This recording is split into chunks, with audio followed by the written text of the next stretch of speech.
Haleluya, haleluya. Yesu ashimwe cyane.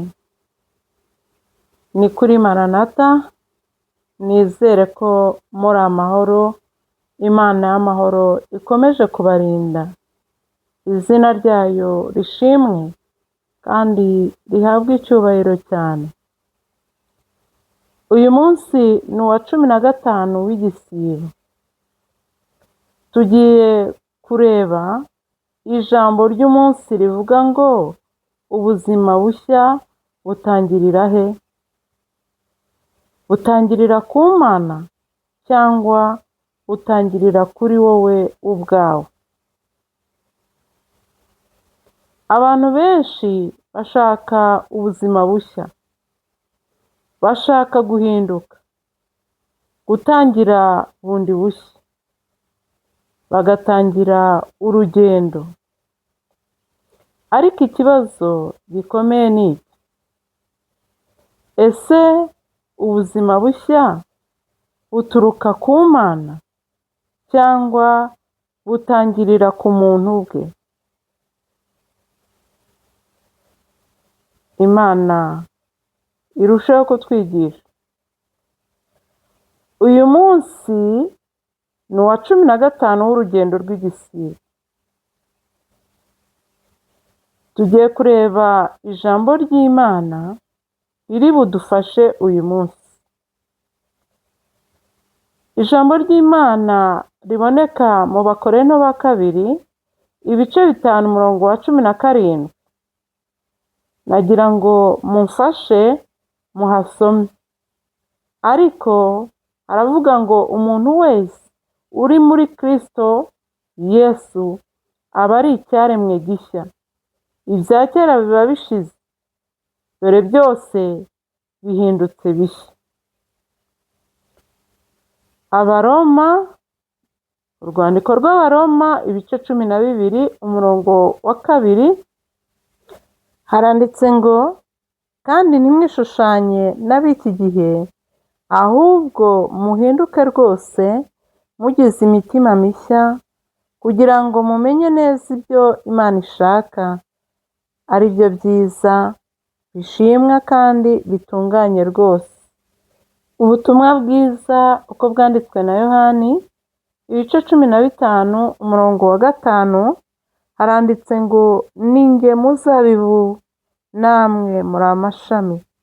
Uguma muri jye, nanjye nkaguma muri we, uwo ni we wera imbuto nyinshi, kuko ari ntacyo mubasha gukora mutamfite.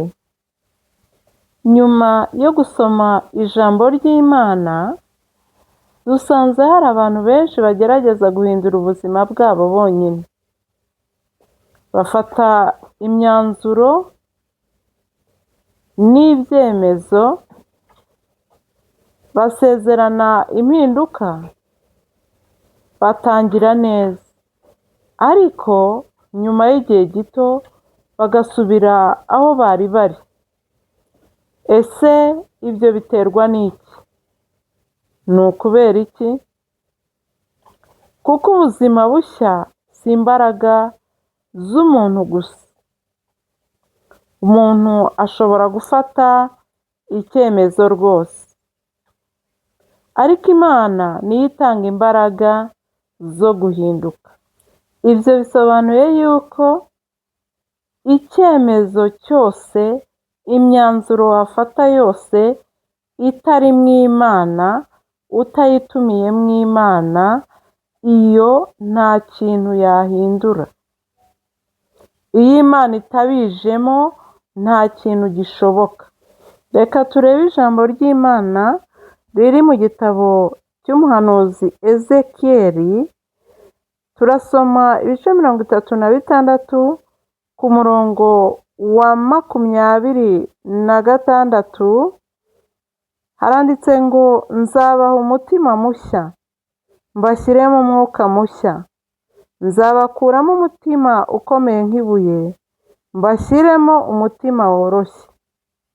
Kandi nzabashyiramo umwuka wanjye, ntume mugendera mu mateka yanjye, mugakomeza amategeko yanjye, mukayasohoza.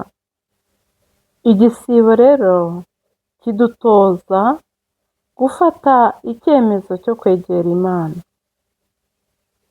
Dukurikije iri jambo, dusanga yuko iyo umuntu ateye intambwe imwe, Imana itera izindi zisigaye.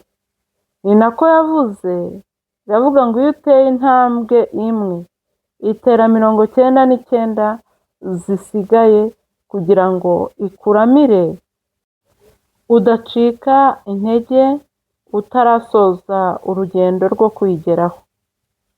Itera intambwe 99.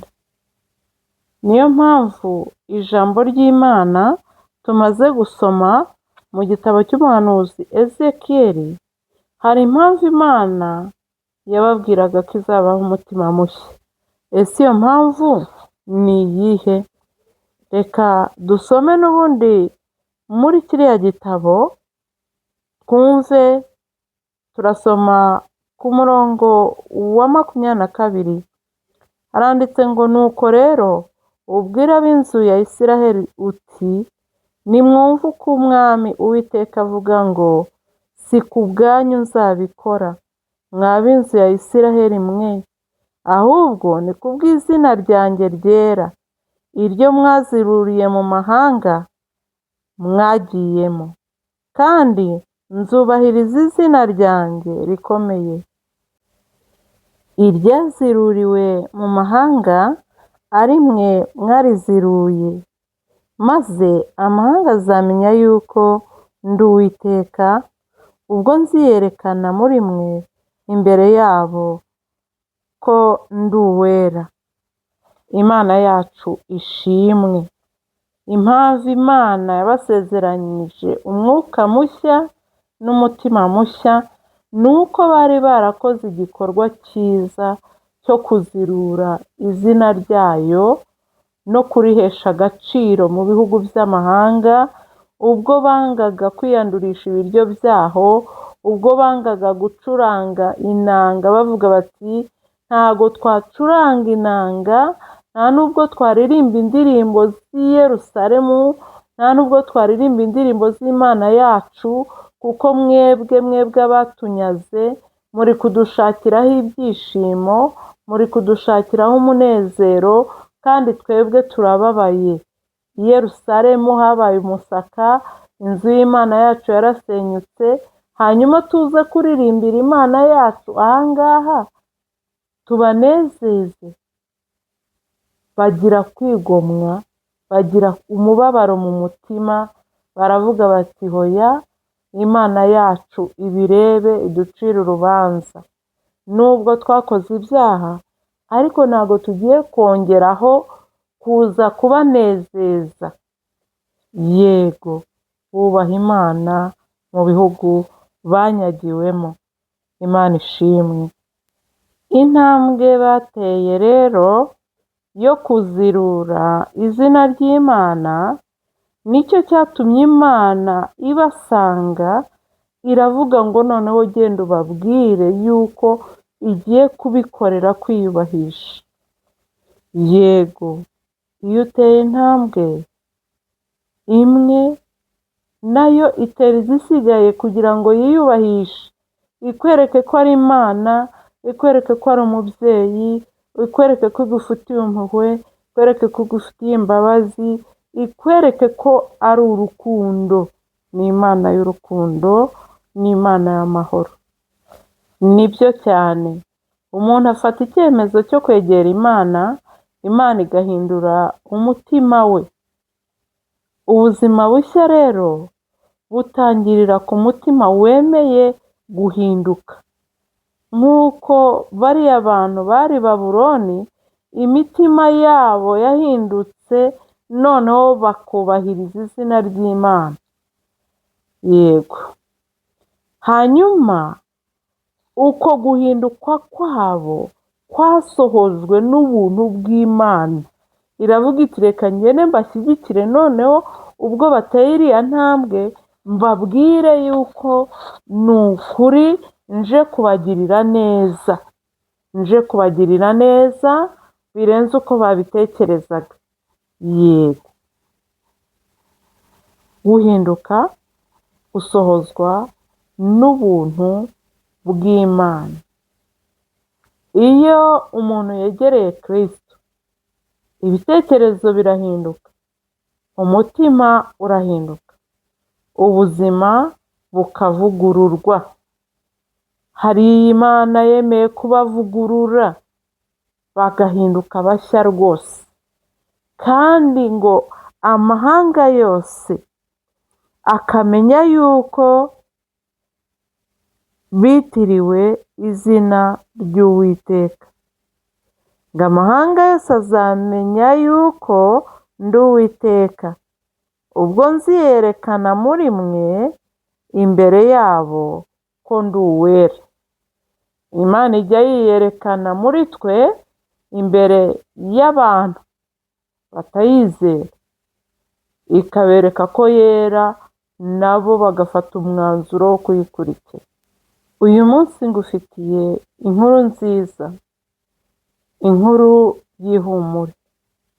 Ubu ni ubutumwa bw'ihumure. Niba waragerageje guhinduka inshuro nyinshi ntibikunde, ntucike intege. Imbabazi z'Imana ziracyahari, urukundo rw'Imana ruracyahari. Imana iracyari umubyeyi. Ntusabwa kwihindura wenyine. Wegere Imana, wireke iguhindure. Kuko ubuzima bushya ni impano y'Imana ku muntu wemeye kuyakira. Niba wifuza ubuzima bushya uyu munsi, andika muri komantere uti Imana mpindura umutima. Natwe turagusengera tubikuye ku mutima.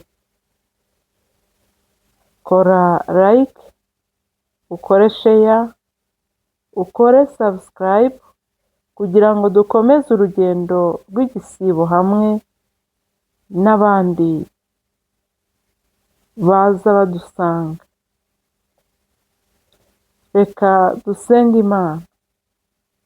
Mana, duhe umutima mushya, dukure mu buzima bwa kera, utwinjize mu buzima bushya uri muri Kristo Yesu.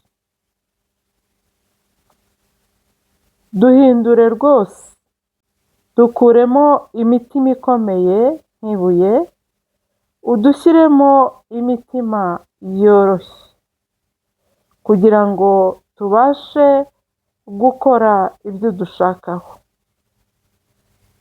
Watubwiye ko nitugushaka tuzakubona. Watubwiye ko nidukomanga uzakingura. Watubwiye ko nidusaba tuzahabwa.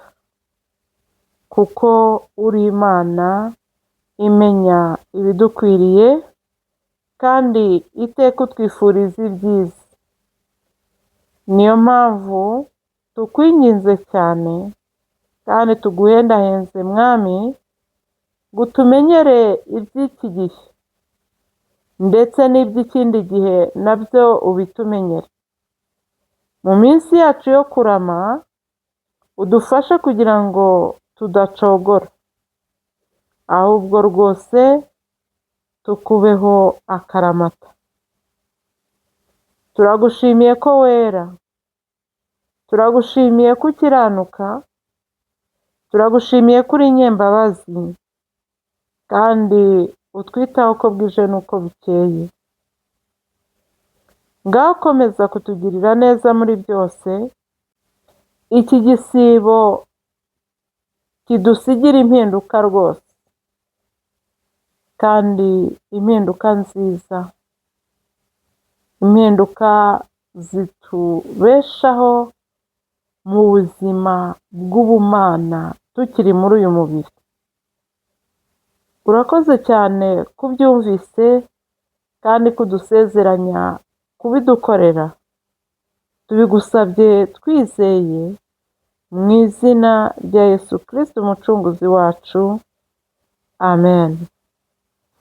Mugire umunsi mwiza wuzuyemo umugisha w'Imana.